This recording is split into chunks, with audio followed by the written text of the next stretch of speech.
बीडच्या मसाजोगमध्ये संतोष देशमुख यांची हत्या करण्यात आली होती। त्यानंतर अख्खं जे राजकारण आहे, अवघं राजकारण जे आहे ते पेटलेलं आहे आणि आज पुण्यातील लाल महल मधून जन आक्रोश मोर्चा जो आहे तो जिल्हाधिकारी कार्यालयावर निघणार आहे आणि या ठिकाणी अनेक जे मराठा बांधव आहेत ते जमा झालेले आहेत।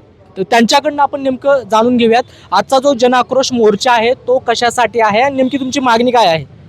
आमचा हा जन आक्रोश मोर्चा म्हणजे सामान्य माणसामध्ये जो राग आहे, जे सोमनाथ सूर्यवंशी त्यांची कोठडी हत्या आली आणि जे संतोष देशमुख त्यांना हालाल करून मारण्यात आलं, त्या हालाचा वचपा काढण्यासाठी सरकारने कडक कारवाई करावी, त्यांचं लक्ष वेधण्यासाठी जनसामान्यांचा जो आक्रोश आहे तो सरकारपर्यंत पोहोचण्यासाठी हा जन आक्रोश मोर्चा काढलाय। आज आरोपी 20 आणि 25 झाले तरी त्यांच्यावर कडक कारवाई होत नाही, कुठल्या तरी फालतू खंडणीच्या गुन्ह्यात अटक केला ते। आमचं म्हणणं आहे त्याच्यावर खुनाचा गुन्हा दाखल करा, त्याच्यावर 302चा गुन्हा दाखल करा आणि हा खटला फास्ट ट्रॅक कोर्टात चालून त्या सगळ्यांना लवकरात फाशी द्या। आज त्यांना अभयदारांना मी म्हणतो नार्कोडोस करा, या आरोपींची सगळ्यांची नार्कोडोस करा आणि त्यांना पुण्यामध्ये लपवणारे त्यांचे कोण आका असतील, त्यांचे कोण बाप असतील, त्या बापांना यामध्ये सह आरोपी करून त्यांनाही फाशी टाकला।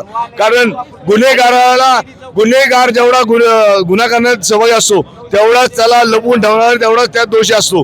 त्याप्रमाणे पुण्यामध्ये ज्यांनी कोणी त्याला थारायला असेल त्या सगळ्या आरोपींना मदत करणाऱ्यांना पण याच्यामध्ये सह आरोपी करून हा खटला फास्ट ट्रॅक कोर्टात चालून त्याच्यावर फाशी शिक्षा हाच एक आम्हाला विषय वाटतो। कारण ज्या पद्धतीने आमच्या माणसाला मारलं गेलं, ज्या पद्धतीने सोमनाथ सूर्यवंशीचा जीव घेतला गेला, हा कुठला न्याय? आज इथं राज्य कुठलं जंगलराज चालू आहे का? आज आपण बिहारला नाव ठेवतो, बिहारमध्ये अशा घटना घडत नसतील, तिथं गोळी घालून माणसाला टार्गेट जातं, एवढे हालाल करून मारल्या जाण्याची घटना ही पहिली समोर आली आहे आणि याच्याबद्दल प्रत्येक घरात प्रत्येक माणसाच्या मनात एक राग आहे आणि तो राग व्यक्त करण्यासाठी आणि तो रस्त्यावर आणण्यासाठी आम्ही हा जन आक्रोश मोर्चा आयोजन केले आणि यातनं सरकार डोळे उघडले नाही तर ह्याच्यापेक्षा तीव्र आंदोलन आम्ही छेडणार आणि त्याला मग सरकार जबाबदार राहील। सरकारने अजूनही डोळे उघडावेत। 20-20 दिवस 25 दिवस आरोपी फरार राहते आणि सरकार त्यांना पाठीशी घालते। त्यांना पाठीशी घालणाऱ्यांना सरकार जर काय करू शकत नसलं तर भविष्यात खूप मोठा असंतोषाचा उद्रेक तुम्हाला बघायला मिळेल। खरं तर बीडमध्ये जी घटना घडलेली आहे, संतोष देशमुख यांची हत्या करण्यात आली आहे, त्या संदर्भात काही आरोपींना अटक करण्यात आलेलं आहे, तर एक आरोपी जो आहे तो फरार आहे। मात्र मुख्य जो आरोपी आहे किंवा या मागे आहे तो कोण वाटतो तुम्हाला?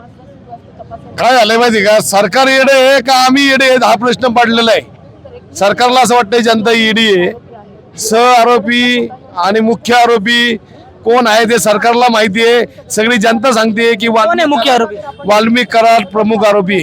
स्पष्ट सांगतो याच्या मागे धनंजय मुंडेंचा हात आहे, कुणाचा तरी हात असल्याशिवाय अशा गोष्टी घडत नाहीत। आज वाल्मिक कराड अटक झाला नाही, अटक केला नाही तर वाल्मिक कराड स्वतः शरण झालाय। त्यांनी उपकार केलेत पोलिसांवरती उपकार केलेत, मी आलोय हे दाखवून दिलंय की मी गुन्हेगार नाही, मी स्वतःहून आलोय म्हणून हे त्यांनी दाखवून दिलेलं आहे। जनतेला येडं बनवायची लक्षणं आहे ती। आज थोडीशी काय घटना आली, कलकत्त्यात घटना आली, पुण्यामध्ये त्याचा पडसाद उमटला आणि आज बीडमध्ये झालं त्याचं काहीच नाही। कुठे गेले ते हिंदू खतरेमेवाले, कुठे गेले आता? अरे पक्ष बघू नका, राजकारण बघू नका, मी सुद्धा एक भाजपचा सदस्य आहे, कुणीच पक्ष बघू नका। सुरेश अण्णा धस येतात ते भाजपचे आहेत। प्रत्येकाने पहिलं बघितलं पाहिजे तो आपला महाराष्ट्र, आपला देश, तो महाराष्ट्र जर जागला तर आपण जागणार आहे।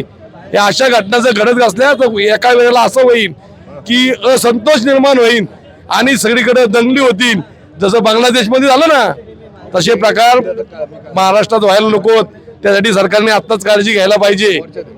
आता सुद्धा महेश विघ्ने नावाचा आता एक पोस्ट फिरते, जो पोलीस यंत्रणा त्या पोलीस तपासत आता या वाल्मिक कराडच्या, आणि वाल्मिक कराडच्या घरा घालून त्यांनी फोटो काढलेला तो फोटो व्हायरल होते। म्हणजे आम्ही वेळ येतोय, तुम्ही कुणाला तुम्ही तपास यंत्रणेत घेताय? त्यांच्या साथीदारांना, त्यांच्या जवळच्या लोकांना। असं करू नका, सरकारला आमची एक विनंती आहे, असं करू नका। आता फक्त मोर्चे निघतात, लोक घोषणा देतात, पण जर का हा अन्याय असा चालू राहिला तर याचे पडसाद अतिशय तीव्र होतील, लोक रस्त्यावर उतरतील आणि नको त्या घटना घडतील। सरकारने आता जागं व्हावं हीच आमची इच्छा। काही महिला देखील या मोर्चामध्ये सहभागी झाल्या. ताई, नेमकी तुमची मागणी काय आहे? आरोपींना फाशी झालीच पाहिजे असं तुमचं म्हणणं आहे, नेमकं काय?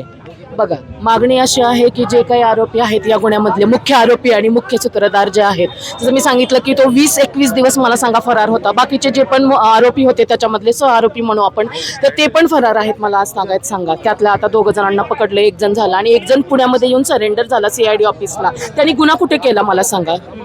गुन्हा केला त्यांनी बीड जिल्ह्यामध्ये. 20-21 दिवस तो बाहेर होता. 21व्या दिवशी स्वतः तो व्हिडिओ देतो आणि सांगतो की मी आता सरेंडर होणार आहे. म्हणजे नेमकं काय? सगळ्यांनाच कळतंय मला सांगा. कुणीही वेडं नाहीये. सगळे सुशिक्षित, सुसंस्कृत आणि सुज्ञान समाज आहे. याच्यामध्ये जो काही राजकीय हस्तक्षेप सुरू आहे त्याच्यामुळे कायदा, प्रशासन, सुव्यवस्था धाब्यावर बसवली गेलेली आहे. ही धाब्यावर बसवलेली यंत्रणा काय काम करणार आहे? काय शिक्षा देणार आहे मला सांगा? म्हणून आमची जी मागणी आहे आणि आता जो आमचा जनाक्रोश आंदोलन मोर्चा आहे तो आजही आम्ही अजून शांततेतच करतोय. फक्त बोलतोय प्रसार माध्यमांशी. आमच्या ज्या मागण्या आहेत त्या आम्ही व्यक्त करतोय, मागतोय. पण सरकारला जाग येणार आहे का? किंवा संबंधित जे मंत्री आहेत त्यांना जाग येणार आहे का?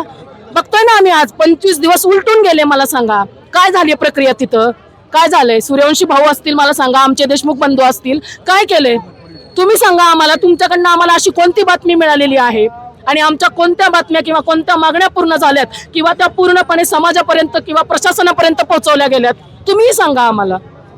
म्हणून आमचं या न्यायी मागणं हा जो माझ्या हातात तुम्ही म्हणताय की पोस्टर आहे की आरोपींना फाशी झालीच पाहिजे ना.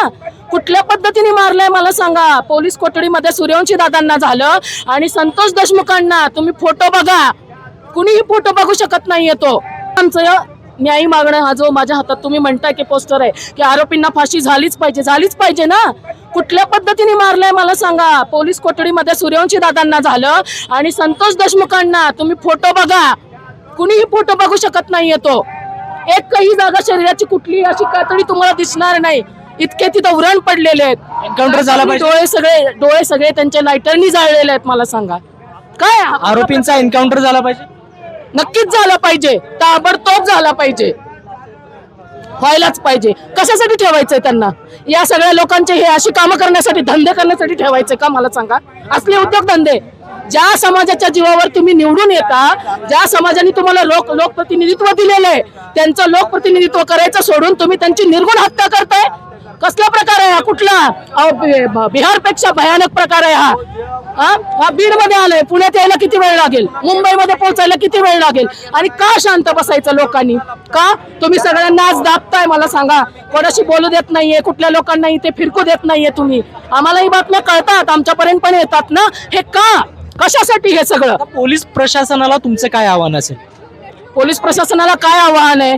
राजकीय आवाहन करायचं झालं तर मी एकच आवाहन करेन त्यांची भगिनी म्हणून की कोणत्याही राजकीय हस्तक्षेपाला बळी न पडता प्रामाणिकपणे त्यांनी त्यांची जबाबदारी पार पाडावी. हे अख्ख्या पोलीस डिपार्टमेंटला माझं सांगणं आहे. मागणी आहे एका बहिणीची, भावांसाठी, माझ्या दोन्ही समाजाच्या वतीनं. या सगळ्या प्रकरणाच्या पाठीमागं कोण वाटतं? कुठला राजकीय नेता वाटतोय आणि कोण त्या व्यक्तीला पाठबळ देते? बघा, सगळ्यांनाच माहिती आहे. नाव घेण्याची गरज नाहीये. संपूर्ण समाजाला नाव माहिती आहे. कोण मला सांगा? कोण आहे तो? धनंजय मुंडेच आहेत. त्यांच्या बरोबरीने बाकीचे जे राजकीय आता जे कोणी व्यक्ती असतील त्यांचीही नावं आहेतच ना. ती पण समाज माध्यमांपर्यंत, प्रसार माध्यमांपर्यंत येतातच आहे. मला सांगा मग कशासाठी? सरकार त्यांचं आहे म्हणून गप्प बसताय का तुम्ही? अधिकारी वगैरे सगळे गप्प बसताय. मग जनता नाही गप्प बसणार. आणि का गप्प बसावं समाजाने? जो समाज तुम्हाला निवडून देतो त्यांनी का गप्प बसावं? तुम्ही काय अपेक्षा करता त्यांच्याकडनं? तुम्ही 5 वर्षात त्यांच्या अपेक्षा काय पूर्ण करता?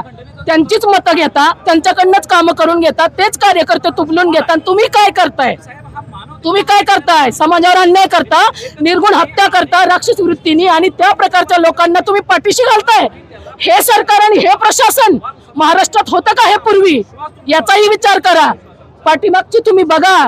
मागे जे इतिहासाची पुनरावृत्ती तुम्हाला बघायची असेल तर बघा की पोलिसांनी सुद्धा मोठे मोठे गुंड पकडले. मला सांगा त्याच्यामध्ये तुम्हाला कधी असं दिसण्यात आले की त्याला अशा पद्धतीने कोठडीमध्ये ठेवले आणि त्याच्यावर अशा प्रकारे अन्याय, अत्याचार किंवा त्याच्यावरती इतकं टॉर्चर केलं गेलेलं आहे? झालंय का असं गुन्हेगारांच्या बाबतीत? मग यांनी आमच्या सूर्यवंशी भावानी आणि संतोष देशमुखांनी असं काय केलं असं मला सांगा की त्यांच्या बाबतीत त्यांचे अपहरण करून राक्षस वृत्तीने निर्गुण असं त्यांची हत्या करण्यात आली. कशासाठी? सूर्यवंशी दादांची पण पोलीस कोठडीमध्ये. काय या सगळ्या मराठा बांधवांच्या आक्रमक प्रतिक्रिया आहेत. खरं तर आज पुण्यातील लाल महल या ठिकाणाहून हा मोर्चा निघणार आहे आणि या मोर्चासाठी मनोज जरांगे पाटील असतील, सुरेश धस असतील, बजरंग सोनवणे असतील किंवा रोहित पवार असतील किंवा पृथ्वीराज चव्हाण असतील हे देखील या मोर्चात सहभागी होणार असल्याचे सांगितलं जात आहे. परंतु या ठिकाणी आपण पाहू शकता की आता मोर्चाला सुरुवात झालेली आहे आणि थेट मंत्री धनंजय मुंडे यांच्यावरती आरोप केलेले आहेत. संतोष देशमुख यांच्या हत्या प्रकरणामध्ये अप्रत्यक्षरित्या धनंजय मुंडे यांचा देखील सहभाग असल्याचा जो आरोप आहे तो या ठिकाणी नागरिकांनी केलेल्याचं पाहायला मिळत आहे. कृष्णा पांचाळ, मुंबई तक, पुणे.